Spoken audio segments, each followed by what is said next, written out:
ଆପଣ ଦେଖନ୍ତୁ ଜଗତସିଂହପୁରରେ ମୁଁ ଜଗତସିଂହପୁର ସହର ବୋଲି କହୁନି, ଜଗତସିଂହପୁରରେ ବେଆଇନ ବିଜୁଳି କାଟ ଦିନକୁ 4 ଘଣ୍ଟା 5 ଘଣ୍ଟା ଧରି ହେଉଛି। ଆମେ ଏଇ ଆନ୍ଦୋଳନ ଆରମ୍ଭ କରିବା ପରେ ଗତ 3 ଦିନ ହେଲାଣି ବା 4 ଦିନ ହେଲାଣି 3 ଦିନ ହେଲାଣି ଯେ ବିଜୁଳି କାଟଟା କମିଯାଇଛି ସମ୍ପୂର୍ଣ୍ଣ ଭାବେ। ଯଦି ଆମ ଆନ୍ଦୋଳନରେ 3-4 ଦିନ ବିଜୁଳି କାଟ କମିଗଲା 3-4 ଦିନ ପୂର୍ବରୁ, ତାହେଲେ ଏଇ ଯେଉଁ ବିଜୁଳି କାଟ ଯେଉଁ ସମସ୍ୟା, ये समस्याटा सबुदिन निराकरण हेनी कहीं आपणमानकर सांबादिक मानकर दायित्व भी रही। आज भी पचारे एक्जिक्यूटिव इंजीनियर को मैनेजर को जे जगतसिंहपुर कहीं बिजुली काट हम आकाश कला बादल टे देखादेले बिजुली काट हो जाऊँ, आकाश कला बादल टे देखादेले बिजुली काट हो जाऊँ, घड़घड़ी मारे बिजुली काट हो जाऊँ।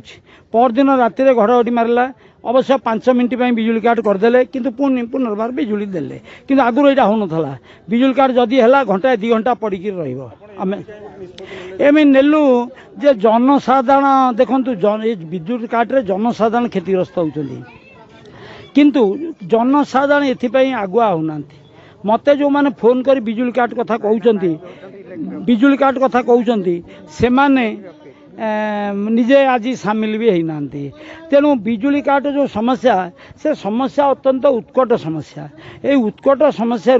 जनसाधारण केमती सुरक्षित रे आम मैंने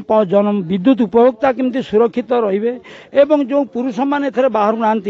आम से उद्देश्य नारी बेश आसीचु जे जो थे देख आपण मैंने बाहर ना नारी टीए प्रतिवाद करने बाहर बाहर सांबादिक बंधु मान मोर अनुरोध मैनेजर सहित आलोचना बेले ये आलोचना बेले आपण मैंने विद्युत काट समस्या संपर्कित समस्त प्रश्न पचारे कहीं हम मत से 23 मसीह 25 मसीह लिखि बेआईन बिजुली काट हेनी जो कटो केवल से ही स्थान में विद्युत काट हम अन्य जगार विद्युत काट हम ना ये भी स्विच सब जगार लगे किंतु आमर दुर्भाग्यर कथा गोटे जगार फल्ट है सबू जगार विद्युत काट हो विरुद्ध में आमको चरम पदक्षेप ना पड़ो। सांबादिक बंधु मान धन्यवाद आपण मैंने जो प्रकार सहयोग 18 तारीख दिन कर